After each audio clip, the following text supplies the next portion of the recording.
ओम नमः सिद्धेभ्यः। ओम नमः सिद्धेभ्यः। ओम नमः सिद्धेभ्यः। ओम जय जय जय। नमोस्तु नमोस्तु नमोस्तु। नमो अर्यन्ताणं नमो सिद्धाणं नमो ऐर्याणं नमो वज्रायाणं नमो लोये सवसंणं।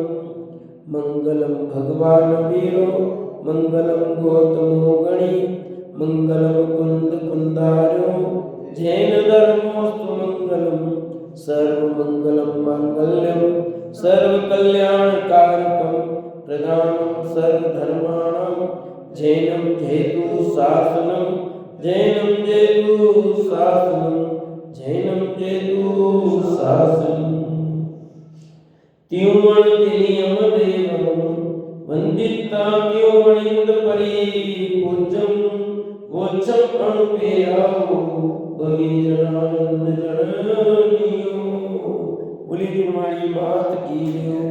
बोलिए तुलसी मात की जय।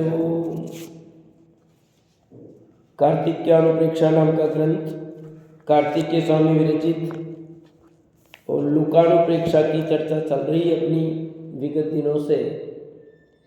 और अपन ने उसमें चर्चा की जीवों की संख्या के संबंध में थोड़ी सी कि कौन कौन से जीव कितने हैं, और भी संख्याओं की चर्चा यहाँ पर आई है। उस संख्या की चर्चा यहाँ करते हैं। कल ये कहा था कि देव नारकी लब्ध पर्याप्तक और समोचन मनुष्य ये तो शांतर हैं, अवशेष सब जीव निरंतर हैं। 152 नंबर की गाथा हुई थी। अब 153 नंबर की गाथा भी हो गई थी वैसे चलते पर। मनुया दो नैया नीरैया यादो संक गुण गणिया सभ्य अवंति देवा पत्ते वनपत्ति तत्तो। मनुष्यों से नारकी असंख्यात गुण हैं और नारकियों से सब देव असंख्यात गुण हैं और देवों से प्रत्येक वनस्पति जीव असंख्यात गुण हैं। कल बताया था कि मनुष्यों से असंख्यात गुणे नारकी और नारकी से असंख्यात गुणे देव और देव से असंख्यात गुणे प्रत्येक वनस्पति। ये बात अपनी हो गई थी।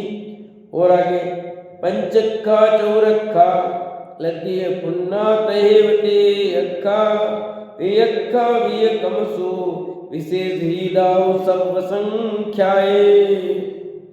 पंचेंद्रिय चौन्द्रिय तेन्द्रिय द्वेन्द्रिय ये सब लब्ध पर्याप्तक जीव संख्या में विशेषाधिक हैं।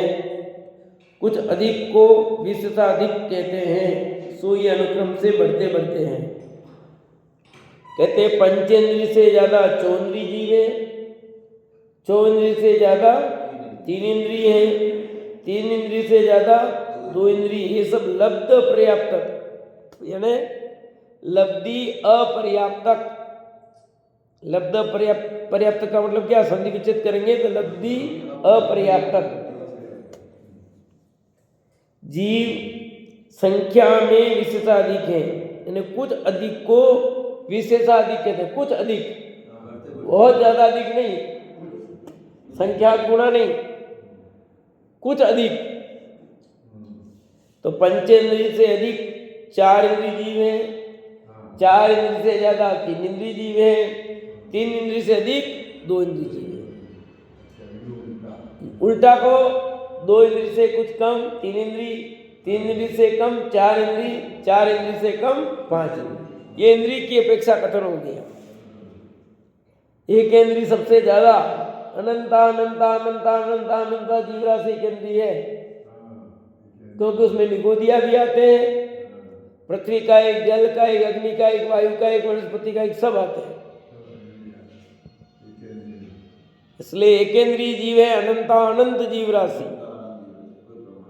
उससे कम, बहुत कम 2 इंद्री, बहुत कम 2 इंद्री से कम 3 इंद्री, 3 इंद्री से कम 4 इंद्री, 4 इंद्री से कम 5 इंद्री। एक अकेली स्पर्शन इंद्री है, तो एक इंद्री में निगोदिया जीवित आते हैं। तो निगोदिया की राशि अनंत अनंत अनंत अनंत है। फिर पृथ्वी का एक, जल का एक, अग्नि का एक, वायु का एक, और साधारण वनस्पति ताई की समझ लो, पर प्रत्येक वनस्पति तो काय में श्वसन में फर्क पड़ेगा। एक ही बात है। तो मुझे काय तीन बल उनमें आए बल मनोबल, तो उनके काय बल तो काय है सबके, एक इंद्री के काय बल तो बताइए, एक नहीं बताए ऐसा थोड़ी है। गिनती में मुझे आगे लाएंगे। इंद्रियों और काय में कैसा है, अंतर लेते थोड़ा, जहाँ अंतर होगा वह अंतर की बात करेंगे। वहां बल का मतलब ताकत से, यूं स्पर्श इंद्री होना अलग बात है और शक्ति का होना अलग बात है। अब निगोदिया जीव की शक्ति और पृथ्वीकाई जीव की शक्ति में अंतर है। अब अग्नि की शक्ति और पृथ्वी की शक्ति में भी अंतर है। शरीर तो खाए एक ही इंद्रिय सब, पर शरीर की ताकत में तो फर्क है ना।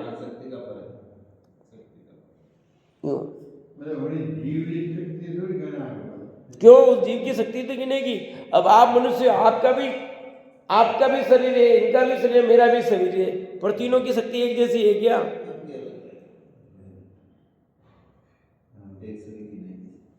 अब आपको ठंड ज्यादा लग रही, मेरे को कम लग रही है, क्या करें? तो शक्ति की तो बात है, शरीर की शक्ति की तो बात है। ये हाँ, वो बल कहलाता है।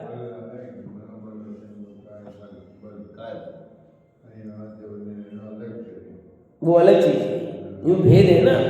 यूं काय का पर्यायवाची कहते शरीर, वो अलग बात है, वो अलग चीज है। यूं हाँ, स्पर्शन शरीर ही आता है। पंचेंद्री, चौइंद्री, तेंद्री, दो इंद्री सब लब्ध पर्याप्त जीव हैं। अब इनके बल नहीं आएगा, ये लब्ध पर्याप्त जीव है तो इनके बल नहीं आएगा। इंद्री तो है पर बल नहीं आया, शक्ति नहीं आई, क्योंकि पर्याप्त हुए नहीं। पर्याप्ति पूर्ण होगी ना शरीर की, तो बल आएगा।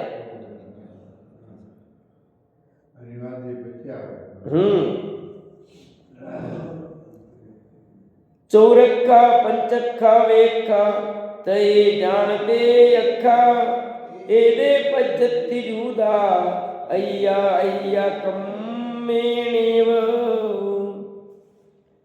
चौइंद्रिय, पंचेंद्रिय, द्विंद्रिय, तीन्द्रिय, ये पर्यायति सहित जीव अनुक्रम से अधिक जानो। क्या कहा? ये पर्याप्ति सहित की बात करेंगे तो फर्क पड़ेगा। अभी बात की थी अपर्याप्त की, अब बात करते हैं पर्याप्त की। कि 4 इंद्रिय, फिर 5 इंद्रिय, फिर द्विंद्रिय और 3 इंद्रिय, ये पर्याप्ति सहित जीव अधिक जानो, अनुक्रम से अधिक जानो। हाँ, यहाँ 4 इंद्रिय से अधिक 5 इंद्रिय, 5 इंद्रिय से अधिक 2 इंद्रिय, 2 इंद्रिय से अधिक 3 इंद्रिय, ऐसा। पर होना चाहिए 2 इंद्रिय से, क्रम यूं होना चाहिए 2 इंद्रिय, 3 इंद्रिय, 4 इंद्रिय और 5 इंद्रिय। पर्याप्ति में भी वही आएगा। इसमें अंतर क्यों है? एक तो पर्याप्तक होता है, एक अपर्याप्तक होते हैं। तो जीव तो ही, तो पर्याप्तक जिसकी पर्याप्ति पूर्ण हो गई है, और जिसकी पर्याप्ति पूर्ण है उसके पहले ही मनन हो जाएगा, ये लब्ध पर्याप्त कहलाते हैं।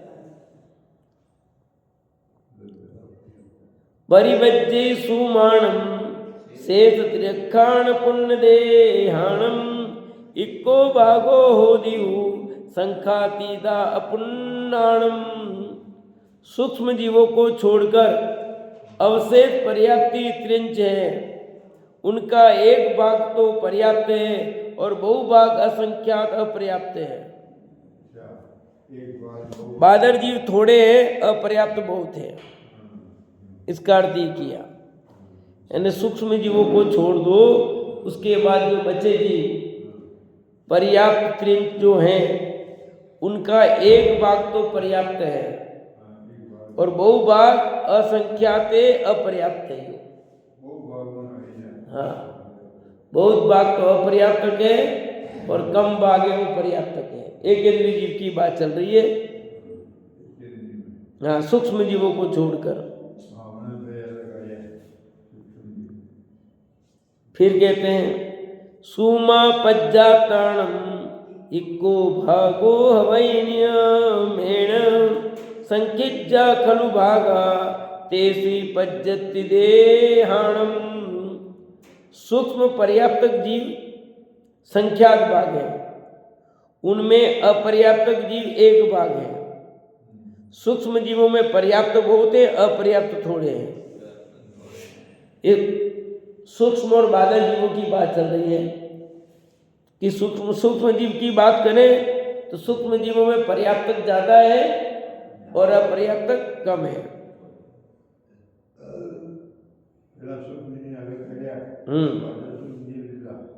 वहां का बादल जीव पर्याप्तक थोड़े, बादल में कहा था पर्याप्तक थोड़े और अपर्याप्तक ज्यादा है।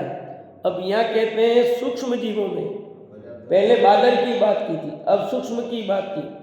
सूक्ष्म जीव पर्याप्तक ज्यादा है और अपर्याप्तक कम है, दोनों में उल्टा करना है। हाँ, सूक्ष्म जीवों में, बादल में से उल्टा करना पड़ेगा। संकित गुणा देवा अंतिम पटलादु आनंदम जाव तत्तो संक गुणीदा सुहम जाव पड़ी पडलम।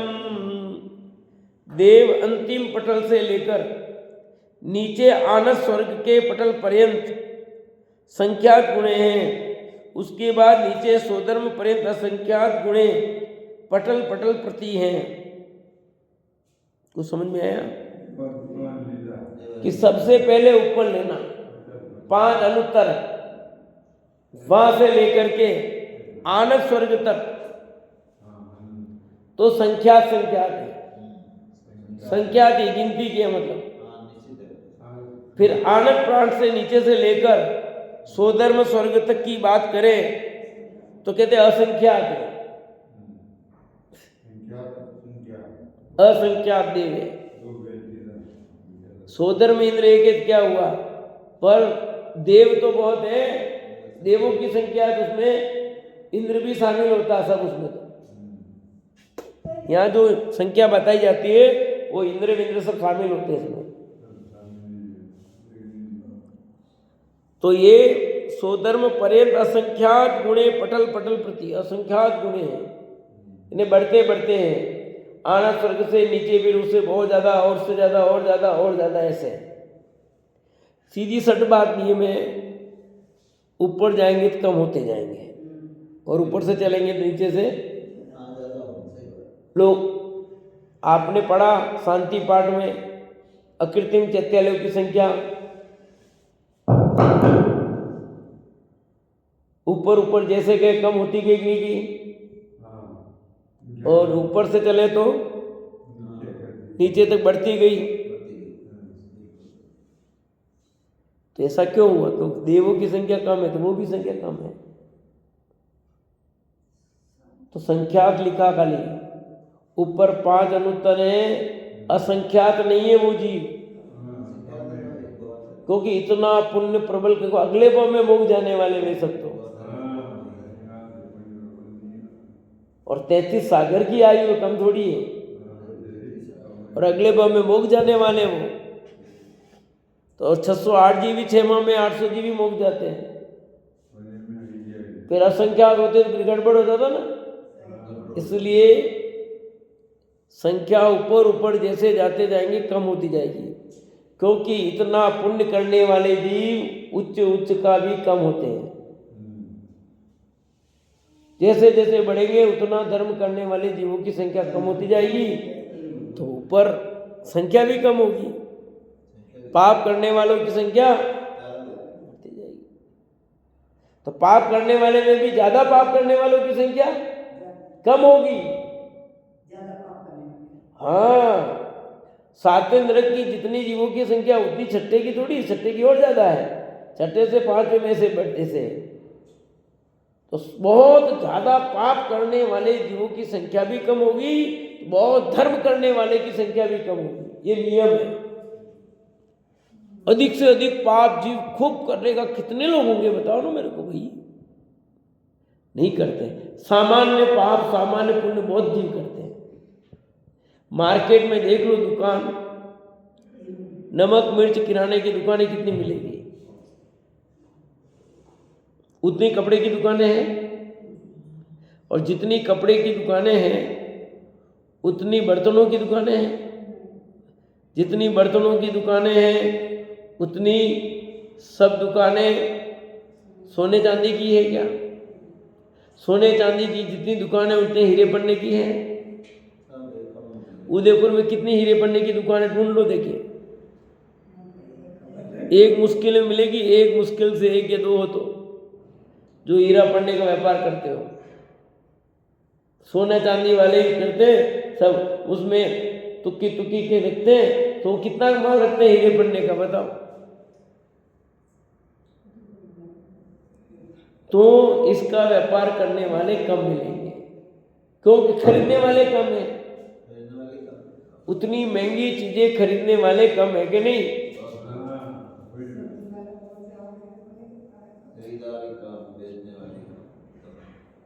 जितना माल ज्यादा बिकेगा उतनी दुकानें ज्यादा होगी।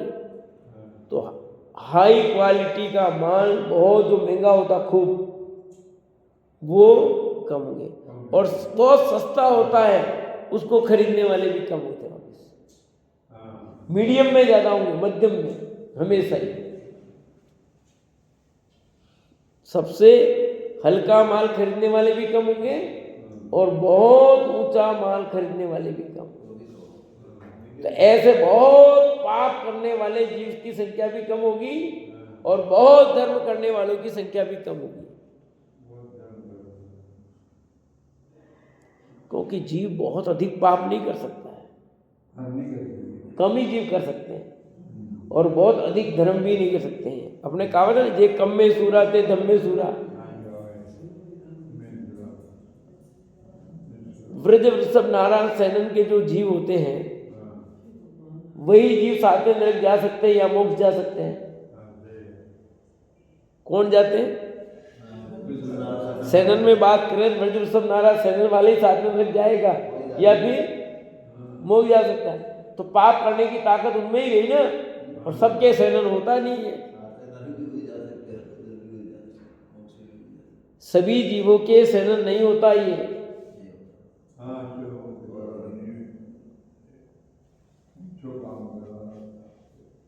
इसलिए यहाँ लिखा, देव अंतिम पटल से लेकर नीचे आनस स्वर्ग पटल पर्यंत संख्यात गुणे हैं, और उसके बाद नीचे सोधर्म पर्यंत असंख्यात गुणे पटल पटल प्रति हैं। आगे कहते हैं, सत्तम नारये तो असंख्य गुणिदावंति ने रैया, जावे पड़मम नरियम बहु दुखा होंति निहे ठिठा।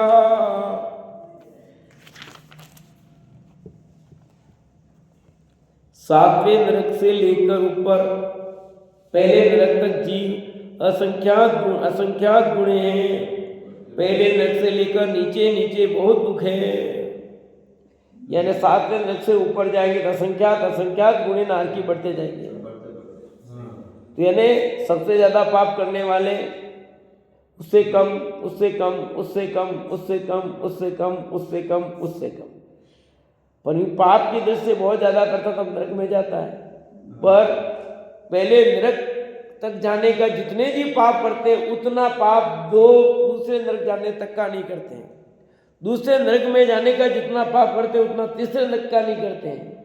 तीसरे नरक में जाए ऐसा जितना पाप करते हैं उतना जीव चौथे नरक में जाए इतना नहीं करते हैं। चौथे नरक में जाए इतना पाप जो जीव करते हैं उतने पांचवें नरक में जाए उतना नहीं करते हैं। पांचवें नरक में जाए ऐसा जितना पाप जीव करता है उतना छठे तक नहीं करता, और छठे में जाए जितना पाप उतना सातवें में नहीं करता। क्यों? कि ये प्रमाण है, असंख्यात गुना कम होते जा रहे हैं। सातवें नरक में जाने वाले भी असंख्यात है, पर उससे असंख्यात गुना छठे में, उससे असंख्यात गुना तीसरे में, उससे चौथे में, तीसरे में, दूसरे में, पहले में।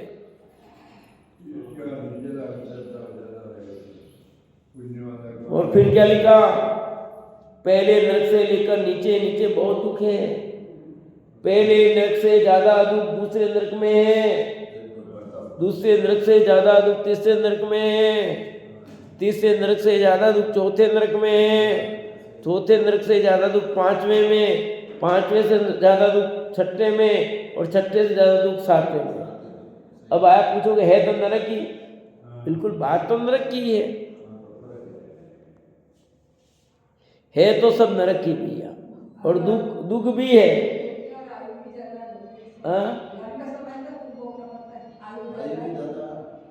आयु भी ज्यादा है, दुख भी ज्यादा है। यूं देखो भाई, लोग अपन जाते ना कि यार इसके इतने पैसा, रूम लेते ना रूम धर्मशाला में, आपको कैसा रूम चाहिए? साधारण चाहिए, या यूँ समझो हॉस्पिटल गए तो हॉस्पिटल में रूम होते 3-4 प्रकार के, ठीक है? रूम तो लिया ही है, पर कौन सा चाहिए? साधारण, डिलक्स, सुपर डिलक्स। साधारण रूम लोगे तो आपको 3,000 रुपये लगेंगे, डिलक्स लोगे 4,000 लगेंगे, सुपर डिलक्स लोगे तो आपको 6,000 रुपये लगेंगे या 5,000 लगेंगे। समझो क्या फर्क है इसमें? है तो रूम ही। साधारण रूम में भी कूलर, हाँ कूलर मिलेगा, पंखा भी होगा, कूलर भी, सब तो होगा, परंतु जो डिलक्स में सुविधा उस नहीं मिलेगी। क्या कि डिलक्स में एसी भी है, कूलर भी है, वहाँ पर आपके तेल, कांच, कंघा, साबुन सब मिलेगा, और बेड भी अलग, सोफा वोफा ढंग का मिलेगा, कमरा भी अच्छा होगा थोड़ा। तो उस सुपर डिलक्स में क्या होगा फिर? कि सुपर डिलक्स में और सुविधाएं होती है, उसमें बेड डबल मिल जाएंगे, एक जने का और बेड मिलेगा, सोफा अलग मिलेगा, और उसमें टॉवेल भी मिलेगा आपके, ठीक है? नैपकिन वैपकिन सब मिलेंगे आपको, दाढ़ी का सामान भी मिलेगा, पेस्ट भी मिलेगा, ब्रश भी मिलेगा, सब सुविधाएं मिलेगी आपको, ऐसे भी मिलेगा, सब मिलेगा। है तो रूमी की रहना तो है, बात तो सही है, पर उसमें सुविधाओं में फर्क पड़ गया है। आपने की करना है बेटे, सब रही लोग, ठीक है, बात तो सही है, पर फर्क पड़ रहा है ना, पैसे लग रहे तो उसके। ऐसे जीव ने जैसे जैसे पुण्य किए हैं उसके अनुसार उसको ऊपर, और जैसा पाप किया उस अनुसार। तो जीव जैसा ज्यादा पाप करता उतना दुख भी ज्यादा होता है। पहले नरक से दूसरे नरक में गया है, इसका मतलब ज्यादा पाप किया तब दूसरे नरक में गया है, वहां दुख भी ज्यादा झेलना पड़ेगा, और आयु भी ज्यादा है, तो दुख वैसे ही ज्यादा हो गया, लंबे काल तक भोगना पड़ेगा, लंबे काल तक भोगना पड़ेगा, वो तो है ही, पर साथ में आपको दुख भी ज्यादा है, दुख की तकलीफ है कि है तो वही, वहां भी सर्दी, या भी हाँ सर्दी तो, पर सर्दी में और क्वालिटी बढ़ जाती है। आज ठंड पड़ रही विमल जी, और 3 दिन पहले जो ठंड थी एक जैसी है तो ठंडी, अरे ठंड तो है, पर अब तो कंबल ओढ़नी पड़ गई, स्वेटर पहनना पड़ गयो, और बिना स्वेटर के काम चल रहा था 3 दिन पहले। तो फर्क है नहीं? है तो ठंड के दिन ही, वो भी ठंड के दिन थे, पर ठंड में फर्क पड़ रहा है, नहीं पड़ रहा है, बस वही टेम्परेचर बढ़ता जाता है उनका।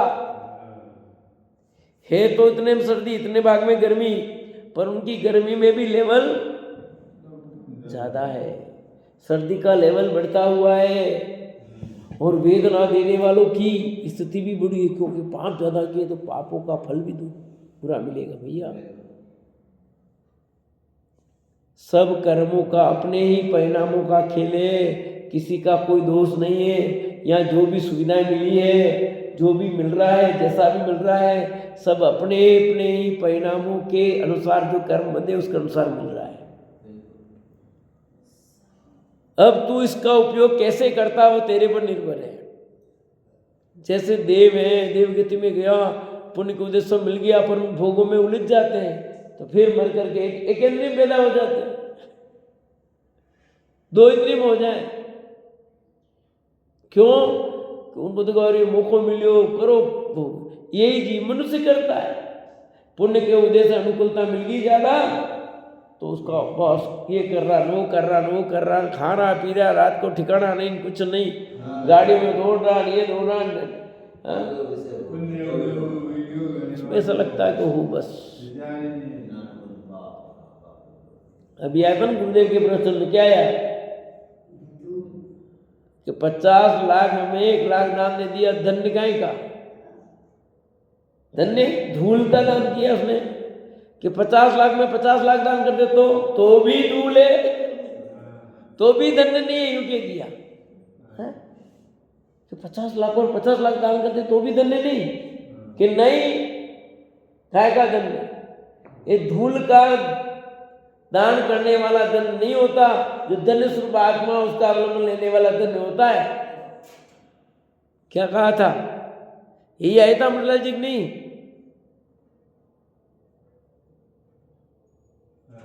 कौन धन्य है भाई?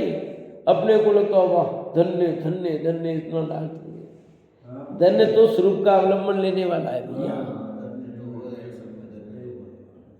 किसका अवलंबन ले रहे हो भैया?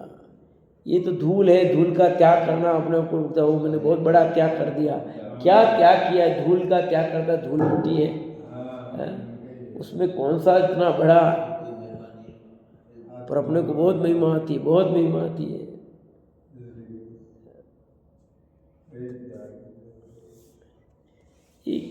कैसे कैसे गति में जाएगा, इससे ही पता लगता है कि देखो दुख की दशा, देखो पुण्य की दशा।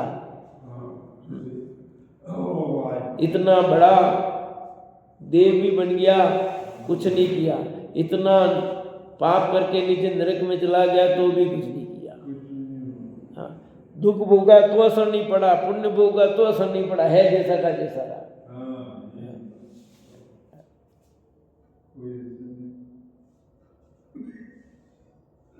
कितना कितना कष्ट सहन करके आ गया तो असर नहीं पड़ा इसको, और अनुकूलता भी बहुत देख के आया है तो इसका फर्क नहीं पड़ा।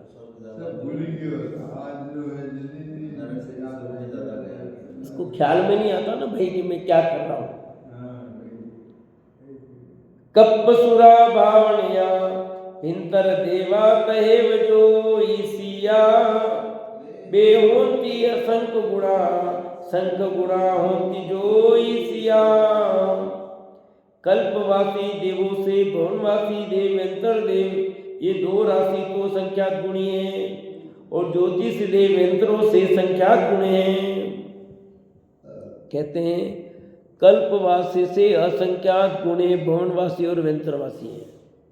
भवनवासी देव भी असंख्यात गुण है और यंत्रवासी भी असंख्यात गुण है। जो पहली पृथ्वी है उसमें रहते असंख्यात गुण रेडी, पर मध्य लोक में भी इनका निवास है। तो ये तो भी असंख्यात गुण है, असंख्यात गुण है। असंख्यात गुना दीप समुद्र है, और हर दीप समुद्र पे इनका निवास है। मालिक यही है, समझ लो उन दीप समुद्रों के। ये जमीनों के सब मालिक में है, समझ लो। आप समझ लो आप मालिक हो, उनका वैभव है वो। लोग खेती वाला वाला पूछता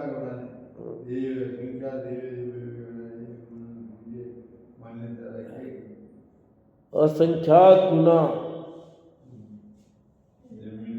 यानी कि कितने त्रिंज जीव पुण्य करते होंगे, वो भी तो यंत्र बनते हैं। देखो नारकी जीव मर करके सीधा देव नहीं बन सकता, देव मरकर देव बनता ही नहीं कभी भी। दो गति के जीवी बचे, कौन? त्रिंच और तो मनुष्य मर करके देव बन सकता है, और नारकी नहीं, त्रिंच बन सकते हैं। तो त्रिंच जीवी कितना पुण्य करते होंगे, तब तो देव बनते होंगे, भले वो वेंतर देवी बने। कितने मनुष्य पुण्य करते होंगे तब ये देवगति में जाते होंगे। अरे जीव में प्रति समय पाप करता ही ऐसा होता ही नहीं है। एक मुहूर्त बाद शुभ शुभाव होते ही रहते हैं, बदलते ही रहते हैं, शुभ शुभाव होते ही रहते हैं। आपने भी पशुओं को देखा होगा सबने, उनमें भी उनकी कसाई देखी होगी। देखी कसाई नहीं? कोई पशु कैसा होता है? सीधा साधा, कोई डांड होता है। देखा कि नहीं देखा आपने? हैं? कुत्तों में भी देख लो, वो कौन सा रोटू मलता ना अपने, सीधा बेचारा कुछ नहीं, एक रोटी डालो वो बैठ रहता चुपचाप, किसी को कुछ नहीं करता। और कुछ भाव माओ माओ जबरदस्ती यूं ही हर किसी को काटते रहते। हमारे गाय थी एक, वो सीधी साधी, एक थी तो तेज थी, किसी को धोने नहीं देती, अरे भेड़ी मारती, चोर आए चोरों को भगा दिया।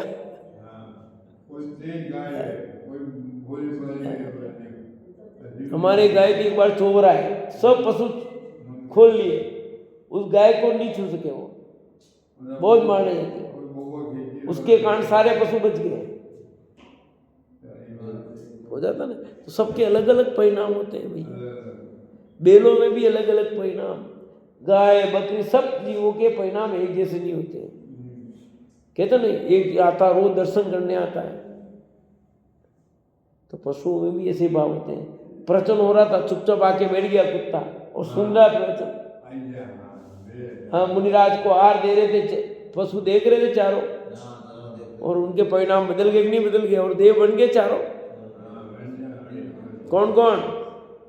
मेढक, बंदर, सुगुर, सब बने नहीं बने? आहार दान हो रहा था, मुनिराज को देख रहे थे, अनुमोदना कर दी, देख लो,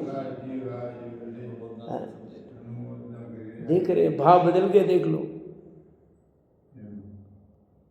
मेढक जा रहा था भगवान की भक्ति के लिए, फूल लेकर के, मर करके देव हो गया। अब उसको भी भाव आ गया, चलो मैं फूल लेके जा रहा, देखो भगवान की भक्ति के लिए। क्या परिणाम हुए कि नहीं हुए? अब मेढक के उदाहरण तो है नहीं, आपको कैसे भाव हो जाते होंगे, परिणाम कैसे बदल जाए जीवों के। और वही मेढक चढ़ रहा था, पत्नी के ऊपर चढ़ रहा था, और वही मेढक फूल लेके जा रहा है समझे कि नहीं है? परिणाम कैसे बदलते हैं, क्या हो जाता है। पशुओं के परिणाम, पक्षियों के परिणाम, कई पक्षी मांस खाते हैं, कई नहीं खाते। कबूतर चिड़िया देख लो, चिड़िया तो चींटी खा लेते हैं मांसाहारी, पर कबूतर नहीं खाता। कभी देखा कबूतर को? इसलिए अपने कहते हैं कबूतर को दाना डालो, यूं कहते हैं, चिड़िया को नहीं कहते। कुछ हो जाए वह कबूतर को दाना डाल देना, वाह। जैसे कुछ लोग होते हैं झाड़ते करते, तो कहते वाह तू ही करना, हम तो कुछ नहीं लेते, कबूतर को दाना डाल देना। जैसे मेरे फादर थे, पिलिया झाड़ते थे, कुछ लेते नहीं थे किससे, उसको कहते भैया तो ठीक हो गया, वह तो कबूतर को 2 पाली मक्की डाल देना, वाह। कई बेटी क्यों कबूतर दाना डाल दीजिए 2 पाली, वाह, खत्म। ये हिसाब तो कबूतर को कहते, चिड़िया को डाल देना ऐसा नहीं कहते, क्योंकि वो शाकाहारी है, प्योर शाकाहारी है। पक्षी में प्योर शाकाहारी है कबूतर, नहीं है तोता शाकाहारी नहीं है। और भी उसमें तो कहते हैं कल्पवासी देवों से भुवनवासी देव वेंतर देव, ये दो राशि तो असंख्यात गुणे हैं, और ज्योतिषी देव वेंत्रों से संख्यात गुणे पर। ज्योतिषी देव वेंत्रों की अपेक्षा संख्यात गुणे हैं, पर ये ज्योतिषी देवों की संख्या भी क्या है? असंख्यात है। पर वेंत्र देव की अपेक्षा ज्योतिषी देव कम है। 5 प्रकार के बताए थे ना, चंद्रमा, सूर्य, तारे, नक्षत्र और ग्रह। 5 आए थे, नहीं आए थे? अभी कितने हैं ये भी देख लो। ये सब ज्योतिषियों का काम है इनका।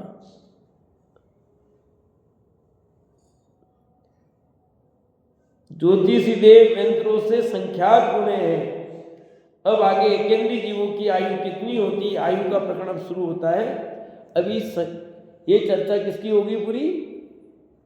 कौन कौन जीव कितनी संख्या में हैं। तो आपको दिमाग में होना चाहिए कुल मिलाकर समस्त जीवों की संख्या तो अनंत आई। कितनी आई? निगोदिया जीव की संख्या कितनी आई थी? सबसे ज्यादा जीव निगोदिया जीव है। अनंत जीवराज निगोदिया की है। ये केंद्रीय जीव की संख्या पृथ्वी का बहुत कम है। उसकी तुलना में तो एक तरफ एक सरीके जीव रखो और बाकी जीव रखो, ये हाल है। कब विचार आता है ये जीव कब निकलेंगे निगोद से और कब कल्याण होगा? क्योंकि 6 माह 608 जीव भी मुक जाते हैं। कब नंबर आएगा? वो निकले ही नहीं तो कब नंबर आएगा? और अपने को तो अवसर मिल गया कि नहीं? इतना सुंदर अवसर मिल गया है, इस अवसर का लाभ अपन छोड़ रहे हैं। यही दिखता है मुझे तो, कितना समय बर्बाद कर रहे हैं। समय बहुत मिलता है, लोग कहते हैं समय नहीं समय नहीं समय नहीं। क्या समय है? अभी क्या करते हो आप लोग? मैं पूछता हूँ, चलो समय नहीं है आपके पास? विमल जी है, आप अपना हिसाब लगाओ, क्या करते हो पूरा? मैं पूछता हूँ, चलो। अरे पंडित जी आपने खबर है सब आपने बताई दे भाई, हम क्या करते जो यहाँ से देखो, सुबह उठता हूँ जल्दी, फिर वहाँ जाता हूँ, फिर मंदिर आता हूँ, मंदिर जाके खाना का नाश्ता करता हूँ, फिर वहाँ जाता हूँ, फैक्ट्री जाता हूँ, दुकान पे जाता हूँ, फिर कोई आ जाए तो उसको बताने जाना पड़ता, 50 काम है। आप क्या, आपके तो कुछ है नहीं, एक स्कूल जाना, स्कूल से आना, बस हो गया काम आपके। तो लोग यूँ कहते हैं, अरे स्कूल जाना सबके काम है, पर हम उसमें भी समय मिलता है, स्कूल में भी समय मिलेगा, और व्यापार करेंगे तो भी समय मिलेगा, और घर पे रहेंगे तो भी समय मिलेगा। मिलेगा कि नहीं मिलेगा? अमरलाल साहब आप क्या करते हो? 24 घंटा आपके पास अपना समय है कि नहीं? तो फिर अब तो अपन उस लाइन में आ गए सब कि अपने पास 24 घंटा अपने लिए है। यूँ समझो, नहीं है? बोलो भाई, अपने बच्चा बच्ची की शादी हो गई, और उन बच्चा बच्चों की भी शादियां हो गई, अपने बच्चा बच्चों की शादी हो गई, हमारे मेरे भले नहीं हुई, पर आप सबके तो बच्चा बच्चों की भी शादी हो गई। फिर भी अपन के तभी निवृत्त नहीं हुए। कब होंगे फिर बताओ? तब कब निवृत्त होंगे? ऐसे तो कभी भी निवृत्त नहीं हो सकते। अब उपयोग को अपने के लगाने का पूरा पुरुषार्थ करना चाहिए।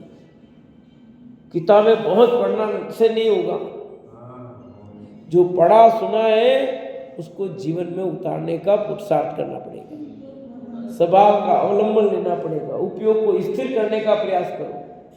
और जितना बुढ़ापा उसमें उपयोग स्थिर कम होता है। क्यों?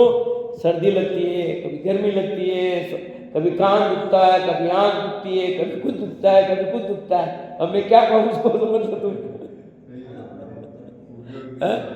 क्योंकि जितनी जितनी उम्र बढ़ती है उसके साथ रोग भी बढ़ते जाते हैं। वही तो भाई, जैसे जैसे उम्र बढ़ती जाएगी वैसे वैसे रोग बढ़ते जाने वाले हैं। वो पुण्य का उदय प्रबल है, जिसके कम नहीं रोग, अच्छी बात है। बाकी तो शरीर में कमजोरी तो आ ही जाती है, ये भी तो रोग है।